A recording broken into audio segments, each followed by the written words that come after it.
BCS লিখিত পরীক্ষার আন্তর্জাতিক বিষয়াবলীর এই পর্বে আমরা ৩টা প্রবলেম সলভিং দেখব। প্রথমটা হচ্ছে Rohingya repatriation related problem solving. এরপর হলো ইউএসএইড এর হেল্পটা যে ক্যান্সেল হলো এই রিলেটেড একটা প্রবলেম সলভিং, এবং লাস্টলি হচ্ছে anti personal landmine related problem solving. Rohingya repatriation বা রোহিঙ্গা প্রত্যাবাসন রিলেটেড প্রবলেম সলভিং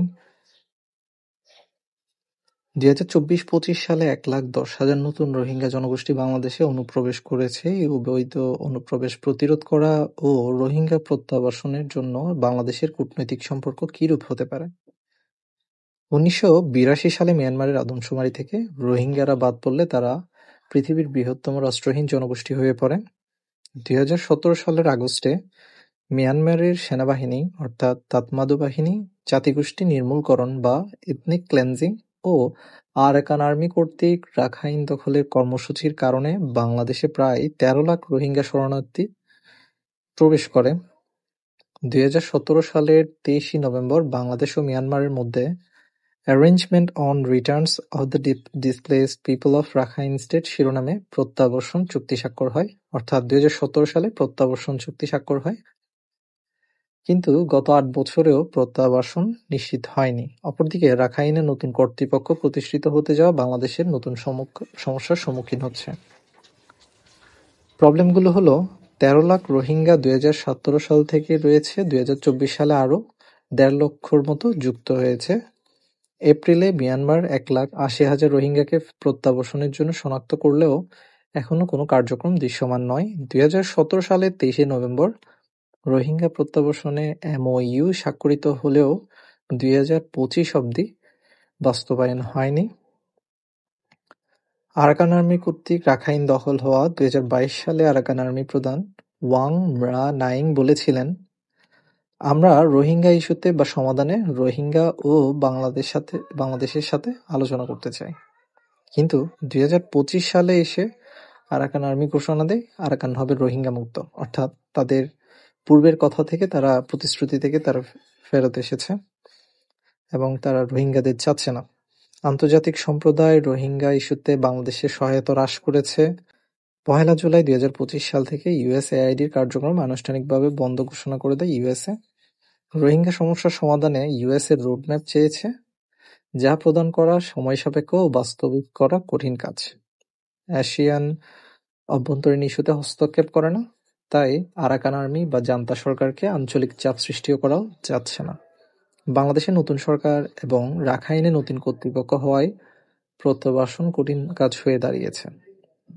আর এখানে নেগোসিয়েশন পার্টির সংখ্যাও অনেক বেড়েছে, যেমন রাখাইনে আছে ভারত, চীন এবং রাশিয়ার স্বার্থ, এছাড়াও মার্কিন এবং ইউরোপীয় ইউনিয়নের নিষেধাজ্ঞা, জান্তা সরকারের পলিসি, আরাকান আর্মির পলিসি এবং আসিয়ানের পলিসি। তাহলে এতগুলো পলিসি বা নেগোসিয়েশন পার্টির কারণে এই প্রত্যাবাসনের কাজটা ঠিকমতো সামনের দিকে আগাচ্ছে না। তাহলে এই প্রবলেমগুলো আমরা কিভাবে সলভ করতে পারি? তো বস্তুচ্যুত জনগণ বা শরণার্থীদের সমস্যা সমাধানের পথ ৩টি উপায়ে এই সমস্যার সমাধান করা যায়। ৩টি প্রক্রিয়ার মধ্যে প্রথমে হলো রিপ্যাট্রিয়েশন বা প্রত্যাবাসন। এখানে ৩টি শর্ত আছে। তাদেরকে সেফলি, ফিয়ারলেসলি, ভলেন্টারিলি অর্থাৎ নিরাপদভাবে, ভয়হীনভাবে এবং স্বেচ্ছায় রিপ্যাট্রিয়েশনটা করতে হবে। উৎস দেশকে ৩টি বিষয়ে নিশ্চয়তা প্রদান করতে হবে, যথা জীবনের নিরাপত্তা, বাসস্থান ও জীবিকার নিশ্চয়তা। এছাড়া অন্য দুইটি হলো, একটা হলো রিসেটেলমেন্ট বা অন্য দেশে স্থায়ী করা। উন্নত বিশ্ব যদি রাজি হয় তাহলে বাংলাদেশের জন্য সমস্যা সৃষ্টি হতে পারে। তখন দেখা যাবে অন্য দেশে থাকা রোহিঙ্গারা বাংলাদেশে এসে উন্নত বিশ্বে রিসেটেলমেন্ট হতে চাইবে। আর শেষ প্রক্রিয়া যেটা ৩ নম্বর, সেটা হলো ইন্টিগ্রেশন বা অন্তর্ভুক্তিকরণ। বাংলাদেশের নাগরিকদের সাথে রোহিঙ্গাদের একত্রীকরণকেই বোঝায় এটা, যা বাংলাদেশের মতো ঘনবসতিপূর্ণ দেশে কখনোই সম্ভব নয়। উপর্যুক্ত প্রস্তাবসমূহের মধ্যে বাংলাদেশের জন্য প্রত্যাবাসনই অধিক যুক্তিযুক্ত সমাধান। আর রোহিঙ্গা প্রত্যাবাসনে বাংলাদেশের কূটনৈতিক পদক্ষেপ কি হতে পারে? তো পদক্ষেপগুলো আমরা দেখি। প্রথমে ৩০ সেপ্টেম্বর ২০২৫ তারিখে জাতিসংঘের রোহিঙ্গা বিষয়ক উচ্চ পর্যায়ের সম্মেলনে ডক্টর মোহাম্মদ ইউনূস সমস্যা সমাধানের জন্য ৭ দফা প্রস্তাব উত্থাপন করেন। এবং তা বাস্তবায়নে আন্তর্জাতিক সম্প্রদায়কে আহ্বান করা যেতে পারে। আইএমও বাংলাদেশের উপকার্যালয়ের পিটার কার্ন বলেন, রোহিঙ্গা সংকট মিয়ানমারে উদ্ভূত রাজনৈতিক সমস্যা, যার স্থায়ী সমাধান হচ্ছে মিয়ানমারে। আরাকান আর্মির সাথে বাংলাদেশের সম্পর্ক বাড়ানো অতি জরুরি। নন-স্টার অ্যাক্টর বলে বাংলাদেশ আরাকান আর্মির সাথে no policy is a policy বা নীতি ছাড়া নীতি অনুসরণ করছে, তা থেকে ফিরে আসা যেতে পারে। আরাকান আর্মি ছাড়া সমস্যাটা সমাধান সম্ভব নয়, কেননা কোনো দেশ চাইলেই প্রতিবেশীকে পরিবর্তন করতে পারে না। তাই রাখাইনে জান্তা সরকারের 4 কার্ডস পলিসি অর্থাৎ অর্থ, খাদ্য, যোগাযোগ এবং তথ্য গ্রহণ করায় বাংলাদেশের জন্য রাখাইনের সাথে সম্পর্ক উন্নয়ন খুব সহজ। বাংলাদেশ এই 4টি ক্ষেত্রে আর্থিক সহায়তা, খাদ্য সরবরাহ, গণমাধ্যমে তথ্য প্রকাশের মাধ্যমে আরাকান আর্মির সাথে সম্পর্ক উন্নয়ন করতে পারে। পরিস্থিতি বিবেচনা করে রাখাইনকে স্বাধীন রাষ্ট্রের স্বীকৃতি প্রদান করা যেতে পারে, যা রোহিঙ্গা প্রত্যাবাসনে ইতিবাচক চাপ সৃষ্টি করবে। ডুয়েল ট্র্যাক ডিপ্লোমেসি অর্থাৎ প্রেশার প্লাস নেগোসিয়েশনের মধ্য দিয়ে জান্তা সরকারকে চাপ প্রয়োগ করা যেতে পারে। সাধারণ পরিষদ ও নিরাপত্তা পরিষদের আবেদনের প্রেক্ষিতে ওসি পরিষদকে পুনরায় চালু করে রাখাইনকে নিয়ন্ত্রণ নেওয়া, প্রয়োজনে রাখাইনকে স্বাধীন রাষ্ট্র হিসেবে স্বীকৃতি প্রদানে ভূমিকা রাখা যেতে পারে। আঞ্চলিক সংগঠন যেমন আসিয়ান, এআরএফ, বিমস্টেক এর মাধ্যমে এবং আন্তর্জাতিকভাবে United nation, OIC, European union এর মাধ্যমে মায়ানমার ও রাখাইন সরকারের উপর চাপ সৃষ্টি করা যেতে পারে। তাদেরকে মেসেজ বা বার্তা প্রদান করা যেতে পারে, কমিউনিকেশন বা যোগাযোগ রাখা যেতে পারে। থ্রেড, বাংলাদেশের সামরিক প্রস্তুতি এমনভাবে গ্রহণ করতে হবে যাতে জান্তা ও আরাকান আর্মি হুমকি অনুভব করে। জাতিসংঘের প্রতি বাংলাদেশের কূটনীতিক জবাব কি হতে পারে? এই প্রশ্নের উত্তর হবে, ইউনাইটেড নেশনের যে সিকিউরিটি কাউন্সিলের রেজুলেশন যেটা ছিল, রাখাইনে জাতিসংঘের সেফ জোন ঘোষণা করার সুযোগ থাকলেও জাতিসংঘ এখনো কি তা করেছে? এই প্রশ্ন করা যেতে পারে। রুয়ান্ডার মতো বিশেষ ট্রাইব্যুনাল গঠন করে মিয়ানমারকে বিচারের আওতায় আনা যেতে পারত। জাতিসংঘ কি তার উদ্যোগ নিয়েছে? Anti personnel landmine planted by Myanmar in border, এই রিলেটেড একটা প্রবলেম সলভিং দেখি। Landmines are among the most barbaric weapons because they continue to kill and maim innocent people long after the war itself has ended. Coffee আদনানের একটা quotation ছিল এটা। Landmine বিশ্বে যেসব দেশে হতাহতের ঘটনা ঘটে তার মধ্যে শীর্ষে রয়েছে মিয়ানমার। গত বছরের নভেম্বরে প্রকাশিত ইন্টারন্যাশনাল ক্যাম্পেইন টু ব্যান ল্যান্ডমাইন্স অর্থাৎ ল্যান্ডমাইন মনিটর 2024 শীর্ষক প্রতিবেদনে এই তথ্য উঠে আসে। 2023 সালে মিয়ানমারে প্রায় 1003 জন হতাহত হয়েছে। হিউম্যান রাইটস ওয়াচের মতে, মিয়ানমারের সামরিক বাহিনী নিষিদ্ধ অ্যান্টি-পার্সোনাল ল্যান্ডমাইন ব্যবহার করছে এবং সারা দেশে সাধারণ মানুষকে হত্যা এবং আহত করে আসছে। বর্ডার গার্ড বাংলাদেশ বা বিজিবি এর তথ্য অনুযায়ী গত 8 বছরে অন্তত 44 বাংলাদেশি মাইন বিস্ফোরণে পা হারিয়েছে। 8 বছরে 44 জন বাংলাদেশি।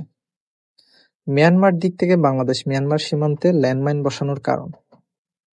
প্রথম কারণ হলো আরাকান আর্মির সাথে বিরোধপূর্ণ অবস্থানে থাকা রোহিঙ্গা সশস্ত্র দলের সদস্যদের ঠেকাতেই মাইন পুঁতে রাখা হয়েছে। বিদ্রোহী গ্রুপগুলোর মধ্যে আশঙ্কা রয়েছে আরাকান আর্মির দখল থেকে ভূখণ্ড নিয়ন্ত্রণ নিতে মিয়ানমার জান্তা বাহিনী যৌথ অভিযান চালাতে পারে। এই ধরনের অভিযান যাতে চালানো না যায় সেটাকে নিয়ন্ত্রণ রাখার জন্য আরাকান আর্মি মাইন পুঁতে রেখে প্রতিহত করার একটি কৌশল হতে পারে। রোহিঙ্গা প্রবেশে বাধা। মিয়ানমার সামরিক বাহিনী সীমান্ত পারাপার মূল পথগুলোতে ল্যান্ডমাইন পুঁতেছে বলে অভিযোগ রয়েছে। এর উদ্দেশ্য ছিল রোহিঙ্গাদের বাংলাদেশে আশ্রয় নেওয়া থেকে বিরত রাখা। চোরাচালান নিয়ন্ত্রণ। সীমান্তের অবৈধ পথগুলো ব্যবহার করে যারা চোরাচালান করে তাদের আটকাতে মাইন ব্যবহার করা হয়। সীমান্তে ল্যান্ডমাইন এবং বাংলাদেশের করণীয় কি কি? প্রথমত হচ্ছে কূটনৈতিক চাপ তৈরি করা।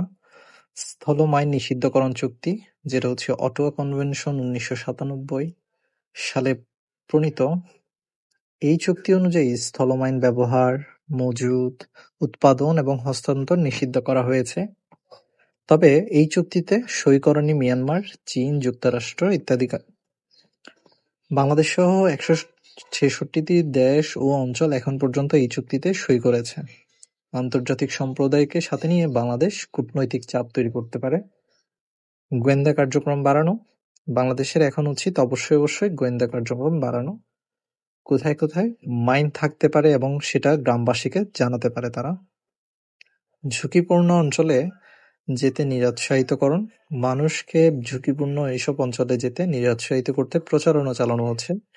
বিজিবি স্থানীয় ভাষায় সচেতনতার ক্যাম্পেইন শুরু করছে, যেখানে বলা হচ্ছে ঐক্যে বোমা ফোড়ে আর নজাইম, অর্থাৎ ওইদিকে বোমা ফোটে আমরা আর সেদিকে যাব না। এই ধরনের পোস্টার, সতর্কবাণী লিখে বিভিন্ন পোস্টার সারা গ্রাম জুড়ে লাগানো হচ্ছে। মাইন শনাক্ত ও অপসারণ। মাইন শনাক্ত ও অপসারণের জন্য উন্নত সরঞ্জাম এবং বিশেষজ্ঞ দল ব্যবহার করা। মিয়ানমারের সঙ্গে দ্বিপাক্ষিক এবং বহুপাক্ষিক আলোচনার মাধ্যমে ল্যান্ডমাইন অপসারণের জন্য চাপ সৃষ্টি করা। আন্তর্জাতিক সহায়তা চাওয়া। নজরদারি ও টহল বাড়ানো, বিশেষ করে ঝুঁকিপূর্ণ এলাকায় আধুনিক প্রযুক্তি বা ড্রোন ব্যবহার করা। সীমান্তবর্তী জনগোষ্ঠীর জন্য বিকল্প জীবিকা ও সামাজিক সহায়তা কর্মসূচি গ্রহণ করতে হবে, যাতে তারা জীবিকা অর্জনের জন্য ঝুঁকিপূর্ণ এলাকায় না যায়। মানবিক সহায়তা ও পুনর্বাসন। স্থলমাইন বিস্ফোরণে আহত এবং আহতদের চিকিৎসা ও পুনর্বাসন নিশ্চিত করতে হবে। ঝুঁকিপূর্ণ এলাকার যেখানে ল্যান্ডমাইন বিস্ফোরণ ও ঝুঁকিপূর্ণ এলাকা রয়েছে সেই সব জায়গায় মানচিত্রায়ন করা, যাতে করে মানুষ এই এলাকাগুলো সম্পর্কে সচেতন হয়। আন্তর্জাতিক সিস্টেমে ল্যান্ডমাইন স্থাপন অবৈধ কিভাবে?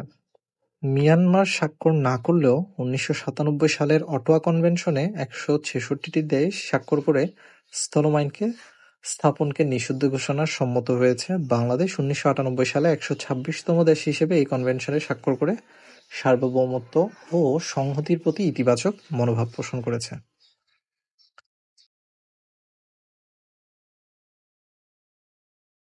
Cancellation of US aid help, এটা রিলেটেড একটা প্রবলেম সলভিং দেখি।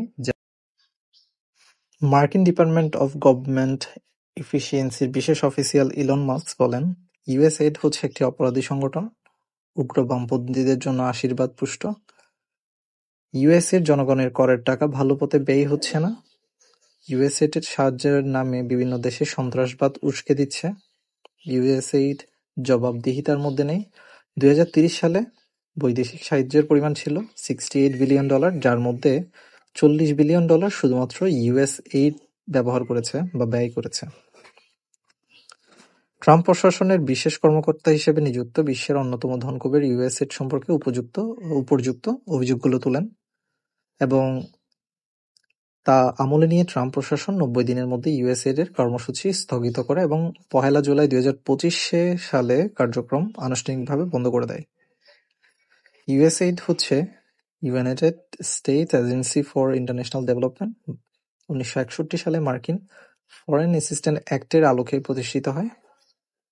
60টির বেশি দেশে এটির অফিস রয়েছে। খাদ্য, স্বাস্থ্য ও মানবিক সহায়তা দিয়ে কর্মসূচি শুরু করে বাংলাদেশকে 6টি ক্ষেত্রে সহায়তা প্রদান করে। একটি হচ্ছে খাদ্য নিরাপত্তা ও কৃষি, শিক্ষা, স্বাস্থ্য সেবা, গণতন্ত্র ও সুশাসন প্রতিষ্ঠা, পরিবেশ ও জ্বালানি, মানবিক সহায়তা ইত্যাদি। ইউএসএইড বন্ধ হয়ে যাওয়ায় বাংলাদেশে কি ধরনের প্রভাব পড়বে বা বাংলাদেশের জন্য আশঙ্কার কারণগুলো আমরা যদি দেখি, 2021-22 অর্থবছরে ইউএসএইড থেকে আমাদের প্রাপ্ত সহায়তা হচ্ছে $50 কোটি।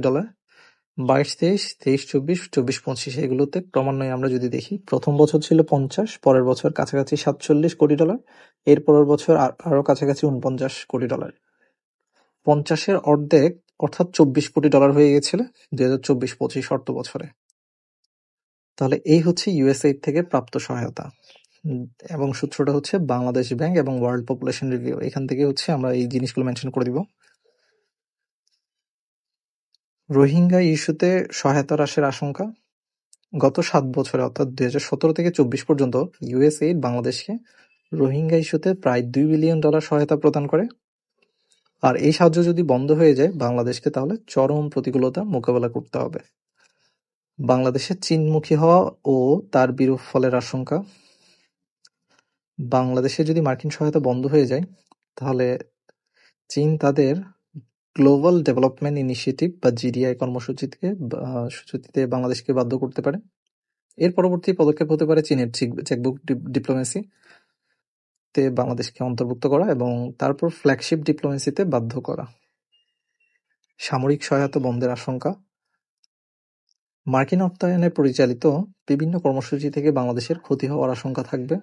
ইউএসএ সামরিক সহায়তা বন্ধ করলে, যেমন মার্কিন অর্থায়নে সামরিক প্রশিক্ষণ কর্মসূচি, তথ্য সরবরাহ কর্মসূচি, পরিচালিত শান্তিরক্ষা কার্যক্রম এবং মার্কিন সামরিক খাদ্য ও পোশাক সরবরাহ কর্মসূচি প্রভৃতি এগুলো ক্ষতিগ্রস্ত হওয়ার সম্ভাবনা রয়েছে। অন্যান্য সাহায্য কর্মসূচি ব্যাহত হওয়ার আশঙ্কা। ইউএসএইড কর্মসূচি স্থায়ীভাবে বন্ধ হলে বাংলাদেশের সাহায্যকারী অন্যান্য সংস্থার দেশ, যেমন জেআইসিএ, তারপর ইউকে-এইড ইত্যাদি তাদের কর্মসূচি গুটিয়ে নিতে পারে। প্রফেসর ডক্টর ইমতিয়াজ আহমেদের মতে, যেহেতু বাংলাদেশ 2026 সালে এলডিসি থেকে মুক্ত হবে, সেহেতু বাংলাদেশ পরিবেশ খাত থেকে ইউএসএইডের সাহায্য স্থায়ীভাবে বন্ধ হয়ে যেতে পারে। ইউএসএইড যদি তাদের সহায়তা বন্ধ করে, সেক্ষেত্রে বাংলাদেশ কি ধরনের কূটনৈতিক পদক্ষেপ নিতে পারে বা বাংলাদেশের করণীয় কি, সেগুলো আমরা দেখি। কৃষি উৎপাদন বৃদ্ধি ও সহায়তা লাভে আঞ্চলিক ও দ্বিপাক্ষিক চুক্তি বা নেগোসিয়েশন করা যেতে পারে। পরিবেশ ও জ্বালানি অগ্রগতির প্রতিবেদন প্রকাশ করার মাধ্যমে মার্কিন কর্তৃপক্ষকে সন্তুষ্ট করা যেতে পারে, যাতে করে তারা সাহায্য কর্মসূচি অব্যাহত রাখে। বাংলাদেশের গণতান্ত্রিক অর্জন এবং ভবিষ্যতের রোডম্যাপ প্রকাশ করা যেতে পারে। ইতিবাচক প্রতিবেদনের দৃষ্টান্ত দেখাতে পারলে মার্কিন প্রশাসন বাংলাদেশকে সাহায্য করতে আগ্রহ বোধ করবে।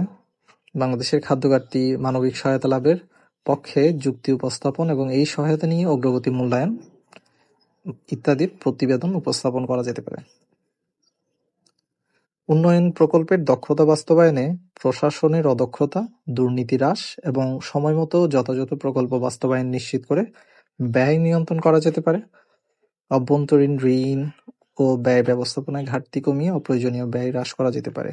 দক্ষ জনবল তৈরিতে শিক্ষা ও প্রশিক্ষণের উপর বিনিয়োগ বাড়াতে হবে এবং অভ্যন্তরীণ অর্থনীতিতে উৎপাদনশীলতা বৃদ্ধি, রেমিটেন্স প্রবাহের বৃদ্ধির লক্ষ্য পরিকল্পিত উদ্যোগ নেওয়া যেতে পারে। কিছু ইন্টারন্যাশনাল রেফারেন্স যদি আমরা দেখি, একটা হচ্ছে ফরেন অ্যাসিস্ট্যান্ট অ্যাক্ট, যেটা 1961 সালে, এটার আলোকেই ইউএসএইড তাদের কর্মসূচি চালু করে। 1998 সালে স্পেশাল অ্যাক্ট অন ইউএসএআইডি বা ইউএসএইডের আলোকে ইউএসএইডকে স্বতন্ত্র নির্বাহী সংস্থা হিসেবে ঘোষণা করা হয়। তাতে সরকারি হস্তক্ষেপ চুক্তিযুক্ত নয়। বিসিএস লিখিত প্রস্তুতির আন্তর্জাতিক বিষয়াবলীর অন্যান্য প্রবলেম সলভিং ভিডিওগুলো আন্তর্জাতিক বিষয়াবলী প্লেলিস্টে পেয়ে যাবেন। ধন্যবাদ।